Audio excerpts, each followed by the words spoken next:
Good morning, everyone. I'm your host, Mike Lazinski, Director of Communications at the SUNY Charter Schools Institute, and I want to welcome you to the More Great Seats for Kids podcast, where we dive deep into the processes and practices that make SUNY Charter Schools among the highest performing schools in the state and the country.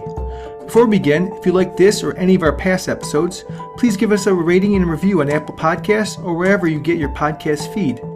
This will help us to introduce new listeners to the show, our work at the Institute, and the great successes of our schools. Today's guest is Marsha Gadsden, the Executive Director of PAVE Academy Charter Schools in Brooklyn. Marsha is here to discuss the upcoming school year, lessons learned from the pandemic, the academics, values, culture, and other aspects of the program that set PAVE apart from other schools, and how PAVE is setting up its graduates for college and career success. Let's dive in.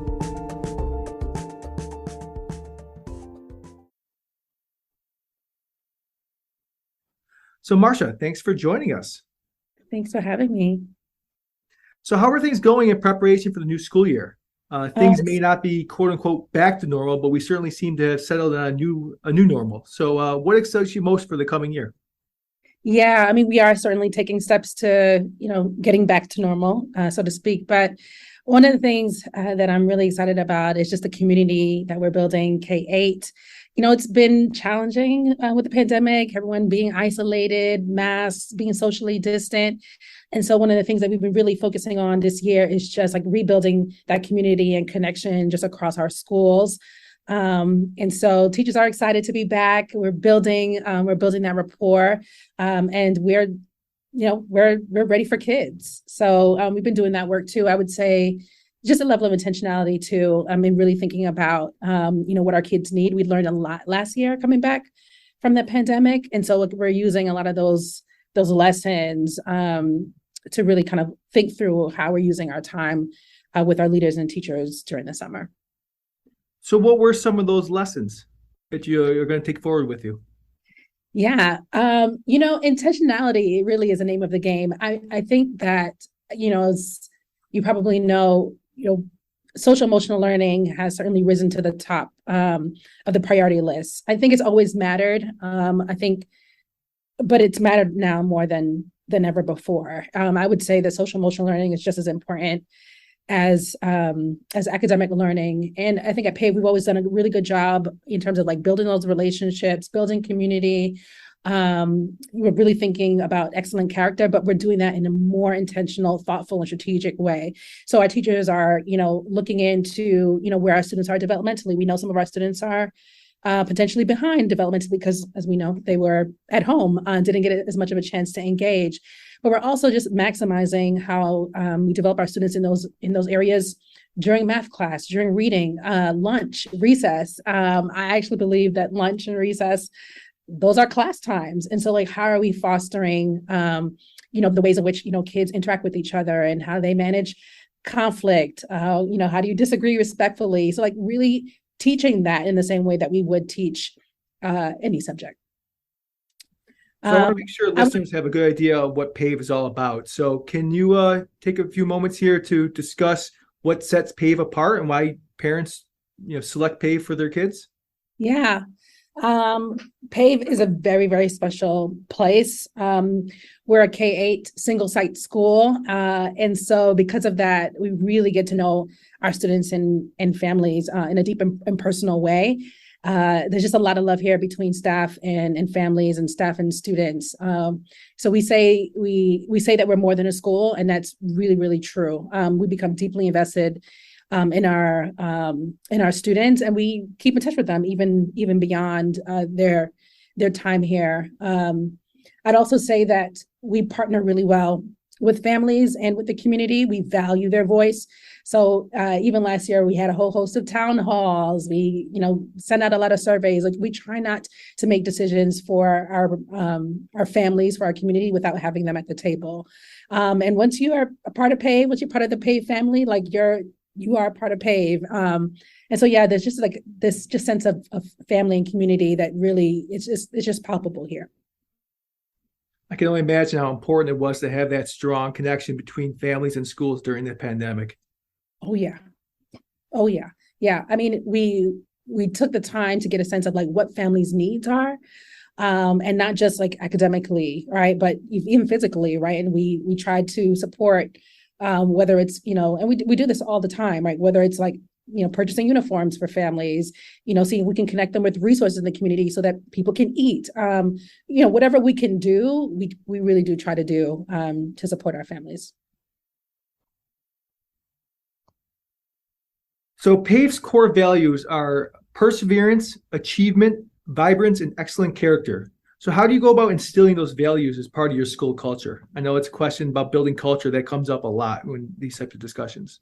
Yeah. And I would say we were founded on those core values, and we've actually done some work of revising our core values, but those are still, part of the anchor of who we are. And, as I mentioned before, we have a couple of mechanisms by which we do that. So every single day, our students start off the day with morning meeting and advisory, morning meeting for elementary, advisory for our older students. And we teach perseverance, we teach achievement. We talk about community, we talk about justice. And so we use that as an opportunity to explicitly teach those, sometimes implicitly as well, because we, for example, we might play a particular game or do a certain activity that allows them to explore certain strategies, and then we'll reflect on it.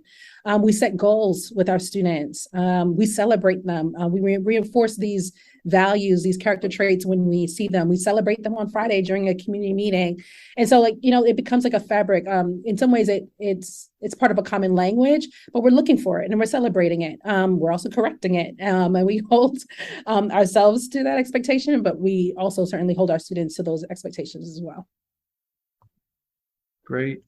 So I know what's notable about PAVE are your strong systems to track the admissions of graduates into high school programs. I was looking into this, and 90% of PAVE graduates have entered competitive high schools. 75% of the 2021 class entered high schools where 85% or more students graduated. 14% of PAVE graduates attend high schools with graduation rates between 75% and 85%. So how do you do it? Can you talk about the academic program and how you're achieving your success? Yeah. Building off a little bit of what I shared earlier, we have a unique opportunity to really get to know our students, their passions, their interests. And as I said before, we become deeply invested in them.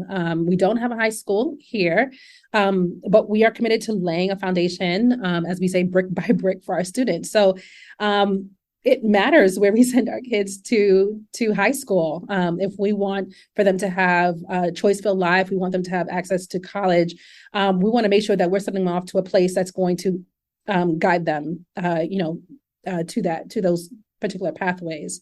And so, we have conversations with students and families about what makes a good high school a good high school. And one of those ways is certainly graduation rates, right? What's their track record of sending their students to college? So we look at that.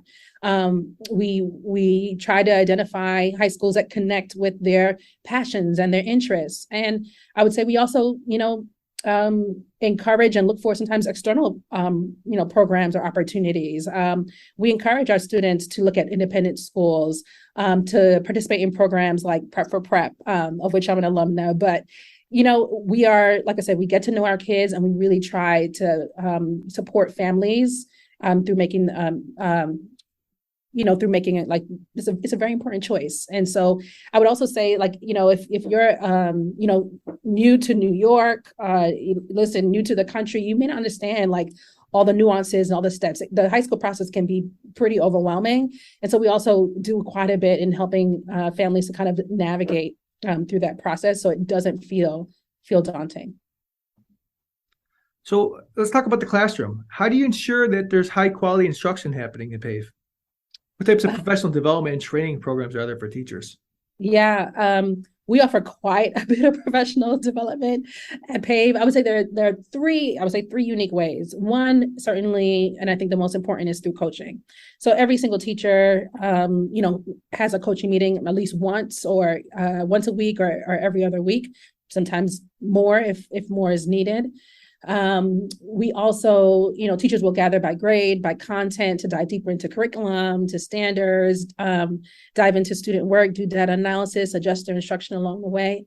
And we also, on Fridays, our day ends at 12:30, which gives us an opportunity to kind of gather all of our teachers together and do professional development, and also provide them with, some structured work time to kind of, create quality lesson plans, to look at data and student work and adjust their lessons. And so, if you come to PAVE, you'll see our leaders in the classroom. You'll see our leaders on the floor.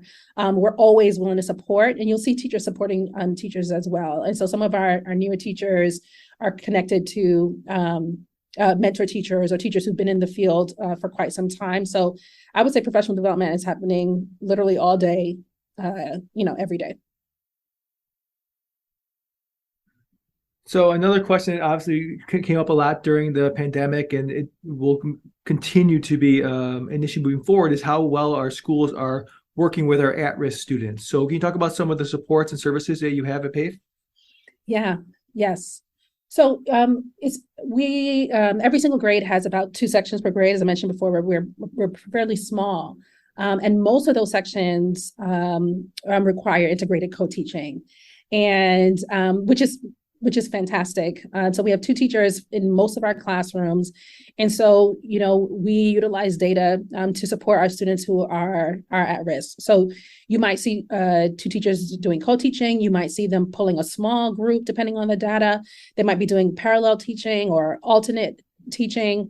As I mentioned before, you'll see leaders in the classroom also sometimes pushing in to support students or pulling students out. Our student to staff ratio is pretty small. And so, at a given point, you might even see me pulling a small group of students, as needed. It really is kind of all hands on deck. And I would say we're supporting our students academically in that way. We're also looking to provide, tutoring after school for our students who really need it the most. But I would also say social emotionally as well. We have, 2 social workers. We also have some social work interns that also support our students who are at risk.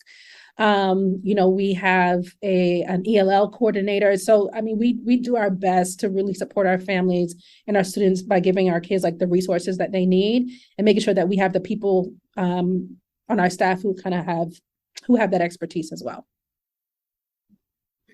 So we only have a few more minutes, but one thing I definitely wanted to get your views on was PAVE touts itself as partnering with diverse and inclusive communities. Can you talk a little bit about how you're doing just that? So for other schools, they're thinking about or trying to expand their own programs? Yeah, we believe wholeheartedly it takes a village to raise a child, which is why we certainly partner with families, but we also partner with, neighboring community organizations. We partner with Red Hook Initiative, which is a couple of blocks away, and they have given us a lot of access to health resources, economic resources for kids and for families. We partner with Good Shepherd Services.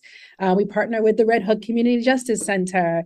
So, any, community program, that is in service of the community that we think will be beneficial to our students and to our families. We want to know how we can connect and how we can partner.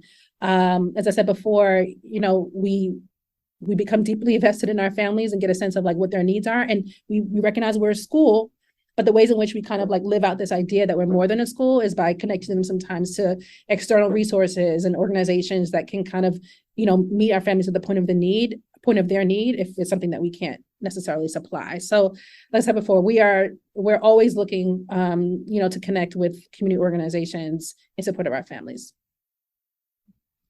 All right. So any final thoughts while I have you here today? Not really. It's just really a pleasure to be, here at PAVE with such a warm and supportive culture. And, I'm excited about the work that we're doing this year. I believe that every, year is a new opportunity, is a fresh start. And yeah, we're ready. We're ready for students to come through the doors. Well, you're doing a wonderful job, and I just wanted to say thank you very much for coming on and sharing a little bit about PAVE and your story. And I'm sure that other schools can learn a lot from the great work you're all doing.